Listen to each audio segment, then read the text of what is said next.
Et salut à tous, c'est Duelman pour ma chaîne YouTube. Aujourd'hui on se retrouve avec une vidéo qui j'espère vous sera utile, puisque je vais vous donner mon point de vue sur la Bose SoundLink Mini. Alors vous allez me dire, mais oui, mais tu as déjà testé la Bose SoundLink Mini, et vous avez raison. D'ailleurs, si vous n'avez pas vu, mon test est dans la description. Mais en fait, je dis mon test, mais ça n'est pas vraiment mon test. C'est-à-dire que le test de la Bose SoundLink Mini qui est sur la chaîne a été fait par un ami à moi qui avait la Bose SoundLink Mini. Et moi je ne l'avais pas à l'époque où on a fait cette vidéo, c'est-à-dire il y a à peu près 5 mois. Et il avait la Bose et j'ai préféré lui laisser faire la vidéo parce qu'il pouvait en parler en toute connaissance de cause, alors que moi je ne connaissais pas encore bien cette enceinte.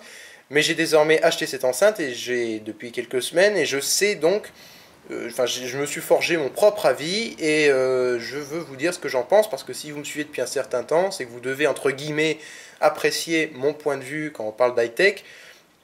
Donc j'espère que ça vous sera utile. Alors au niveau de son design, sincèrement c'est extraordinaire. Elle fait 670 grammes. Elle est très belle, hein. Sincèrement, elle est très très belle avec son aluminium brossé sur tous les contours comme ça, c'est très sympa. Tout n'est pas en aluminium, par exemple tout ce bloc là avec les boutons, mais aussi cette partie là où il y a écrit SoundLink Mini, tout ça c'est pas de l'aluminium, hein. Là c'est de l'aluminium, mais tout ce rectangle ici là, c'est pas de l'aluminium. Ici, bien évidemment, c'est pas l'aluminium. Et là, ce qui est pratique avec mon angle de vue ici, c'est qu'on peut voir légèrement les enceintes. Voilà, donc là, on en voit. Là, il y a les médiums et les aigus qui sortent par là. Et on a les basses qui sortent par là. Et donc là, l'amplificateur, entre guillemets, de basse est derrière le logo Bose. Et il est également derrière. Voilà, on le voit par contre. On ne voit pas les médiums et les aigus ici. À droite et à gauche, on voit que les basses à l'arrière. Donc son design, donc je disais, il est vraiment vraiment sympa, c'est assez compact. C'est dur de se représenter, je trouve, quand on regarde une vidéo comme ça, je trouve ça toujours très dur de se représenter la taille d'un objet, que ce soit là une enceinte ou même un smartphone ou quoi que ce soit. Donc franchement, si vous pouvez la voir de vos propres yeux, c'est mieux.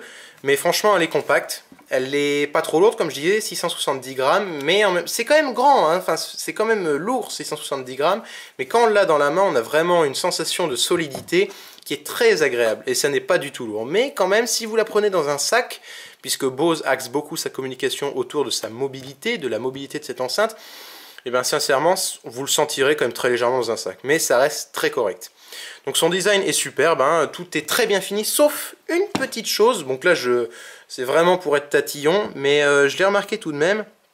Vous voyez ici, on a une prise entrée jack 3.5. Je reviens à l'utilité de cette prise jack 3.5 juste après. Et ben vous voyez, le contour en aluminium, et ben n'est pas exactement autour du jack qui est en plastique. Et donc bon, ça fait c'est un petit détail de design qui fait que c'est imparfait. Mais tout le reste, tout est extrêmement bien fini. Il n'y a pas un défaut ailleurs en dehors de ce petit défaut autour du jack. Alors, je disais, les boutons. On a exactement 6 boutons. Ça peut sembler peu, mais en fait, c'est déjà beaucoup. Donc, on a le bouton on-off, tout simple. Ici, on a un bouton pour couper le son. Volume plus et moins, volume Bluetooth et auxiliaire. Alors, Bluetooth, c'est que c'est une enceinte Bluetooth, donc vous la connectez en Bluetooth à votre appareil. Ça peut être n'importe quoi, un smartphone, une tablette, un ordinateur qui possède le Bluetooth. Mais si vous avez un appareil qui ne possède pas le Bluetooth, vous pouvez la connecter avec le jack 3.5 ici. Donc pour ça, il vous faut un câble avec 2 jacks comme ça, un qui ira ici et un qui ira dans la prise jack de votre appareil, qui n'est pas fourni dans la boîte. C'est-à-dire qu'il faut l'acheter séparément, ça ne coûte pas très cher, hein. Vraiment vous en avez pour entre 5 et 15 euros selon la qualité de votre câble et la longueur également, mais ça ne coûte pas très cher. Sinon rien d'extraordinaire. J'ai quelques petites choses à vous dire au niveau de son utilisation, et bien évidemment on va parler du son après. Déjà, si vous voulez la connecter à votre appareil, c'est très simple, il faut avoir activé le Bluetooth sur votre appareil. Donc moi c'est fait sur mon smartphone, j'allume, et là, voilà. Vous voyez ici, ça s'est connecté très vite, hein. On a peut-être une seconde ou deux, je peux réessayer, hein. Je l'éteins, comme ça, je la rallume. Voilà, ça se connecte très vite. Des fois, ça se connecte un peu plus lentement. J'ai remarqué, quelquefois, ça peut prendre 5-10 secondes. Mais c'est vraiment très très rare. C'est à peu près une fois sur 20, à peu près. C'est vraiment très très rare. Mais en général, comme voilà, vous voyez, là, on l'a déjà fait 2 fois. On retente une fois. Voilà, ça se connecte très vite. Vous remarquez qu'à chaque fois que je l'allume, On a l'indicateur de batterie qui... oh pardon, vous voyez tout flou. Vous avez l'indicateur de batterie qui s'allume. Alors là, il est orange-jaune. Ça veut dire que la batterie est comprise, enfin le niveau de batterie est compris entre 20% et 70%. Quand il est entre 100% et 70%, il est vert. Et quand la batterie est chargée à moins de 20%, il clignote rouge. Mais alors, moi, je me disais, quand j'ai commencé à utiliser l'enceinte, mais comment je fais pour avoir le niveau de batterie sans avoir à l'éteindre et à la rallumer? Parce que j'ai pas envie de couper ma musique alors que j'écoute. Et bien là, il y a une petite astuce qui fonctionne d'ailleurs, qui peut très bien fonctionner, enfin qui fonctionne parfaitement, même si l'enceinte est allumée ou éteinte, peu importe. Il suffit de rester appuyé longtemps sur le bouton Power. Donc là, vous voyez, elle est allumée, elle est même connectée à mon téléphone. Vous appuyez longtemps sur le bouton Power. Et voilà, et là vous avez le niveau de batterie qui s'affiche, enfin l'indicateur de batterie qui s'illumine. Ah, je suis désolé, mon autofocus ne se fait pas. Mais vous avez votre niveau de batterie qui s'allume, et dès que vous relâchez le bouton, ça s'éteint. Et je vous disais, on peut le faire, que ce soit allumé, donc là c'est allumé, je l'éteins, j'ai éteint l'enceinte. Si j'appuie, ça m'indique le niveau de batterie sans que l'enceinte s'allume. Et ça c'est très pratique. En parlant de l'indicateur de batterie, est-ce que l'autonomie est bonne? Eh bien sincèrement, c'est incroyable. Quand Bose annonce que cette enceinte a 7 heures d'autonomie, eh ben je peux vous dire avec mes tests, donc certes c'est pas des tests scientifiques, mais j'ai quand même fait attention, ben sincèrement 7 heures, c'est vraiment 7 heures. Ça dépendra de la puissance à laquelle vous l'utilisez. Si vous l'utilisez à pleine puissance tout le temps, probablement, enfin c'est même certain, vous aurez moins d'autonomie que si vous l'utilisez à un niveau modéré ou même faible. Mais sincèrement, en utilisation mixte, c'est-à-dire un coup vous utilisez bas, un coup médium et un coup élevé, et bien sincèrement, même au maximum, les 7 heures on les tient et j'ai presque envie de lire largement. Parce que vraiment l'autonomie est excellente, d'autant plus que c'est connecté en Bluetooth à votre appareil.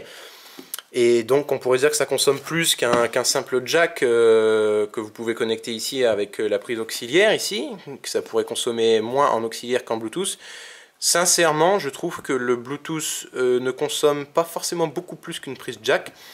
En tout cas, ça ne se ressent pas énormément sur l'autonomie. Maintenant, on va faire un test d'environ 1 minute de la qualité sonore. Alors, retenez bien que la qualité sonore de cette enceinte n'est pas démontrable par vidéo. Je ne peux pas vous montrer la qualité sonore tout simplement parce que le son qui sort de cette enceinte passe par mon micro et vos haut-parleurs ou vos écouteurs ou quoi que ce soit. Donc le problème, c'est qu'en fait, vous ne pouvez pas avoir une idée de la qualité sonore par vidéo. Donc, je vous le répète, si vous voulez vraiment avoir une bonne idée de la qualité sonore de cette enceinte, testez-la dans une enseigne spécialisée. Mais ici, je vais vous montrer le même morceau, à savoir Slow Down, Start Over de Deadmo5, qui est un morceau libre de droit. Donc je me permets d'utiliser ce morceau parce que je peux le mettre sur YouTube, je pourrais mettre le test sur YouTube sans avoir de problème avec les droits d'auteur.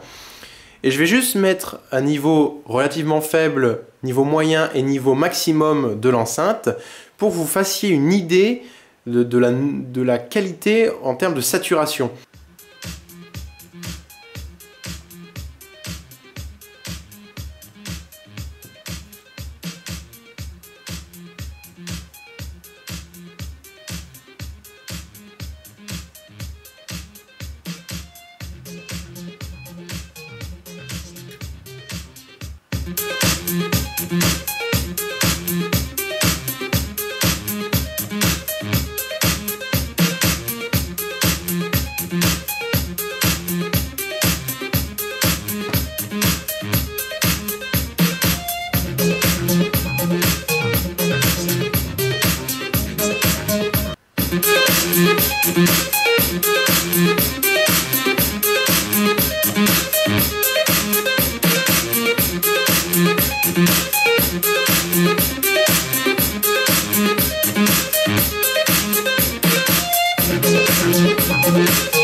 Donc, comme vous avez sûrement pu l'entendre, à moins que vos écouteurs, votre casque ou vos enceintes saturent elles-mêmes, Le son, je ne sais pas si vous l'avez bien entendu, mais en tout cas à l'oreille, je peux vous garantir que le son ne sature pas du tout. Même à pleine puissance, même sur des morceaux avec des basses comme celui-là, eh bien l'enceinte ne sature pas et produit un son toujours très précis et de qualité.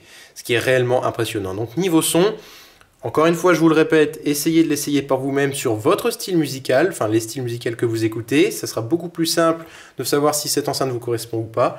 Mais moi je vous dis que sincèrement, de toutes les enceintes Bluetooth que j'ai testées, ou même juste des petites enceintes portatives comme ça, pas forcément Bluetooth, qui sont parfois filaires, eh bien sincèrement, il n'y a pas mieux niveau son que cette enceinte. Voilà. Donc pour conclure sur ce second test plus personnel de la Bose SoundLink Mini, eh ben, je vais dire que c'est une enceinte qui est absolument fabuleuse parce qu'elle est toute petite, comme nous l'avons vu. Elle est extrêmement puissante au niveau du son et elle a une qualité sonore énorme. Vraiment, la qualité est excellente. Et à chaque fois que je montre cette enceinte à quelqu'un, que ce soit quelqu'un de mélomane ou non, et ben à chaque fois, il est bluffé par la qualité de cette enceinte qui est minuscule par rapport à la qualité sonore et à la quantité, oui, dans un sens sonore qu'elle produit. Donc, certes, elle est un peu chère, 200 €, c'est loin d'être l'enceinte la plus abordable, l'enceinte sans fil la plus abordable du marché. C'est pas celle qui a le plus de fonctionnalités un peu gadget dans un sens, enfin, type NFC, par exemple, il y a certaines enceintes. Elles ont une puce NFC, vous touchez avec votre smartphone et elle s'y connecte automatiquement. Vous n'avez pas à faire les manipulations à travers les réglages Bluetooth. Donc pour ça, c'est très bien. Les autres enceintes sont très bien. Mais au niveau de la qualité sonore, c'est la meilleure que vous puissiez trouver aujourd'hui, mi-2014. Ça changera peut-être avec le temps, mais je pense que pour un certain temps, cette enceinte est la meilleure clairement sur le marché. Donc si vous avez 200 € à mettre dans une enceinte, foncez, il n'y a pas de meilleur choix. Voilà. Si cette vidéo vous a plu, n'hésitez pas à vous abonner à ma chaîne, ou si vous avez des questions, n'hésitez pas à les poser en commentaire, j'essaierai d'y répondre. Voilà, à bientôt.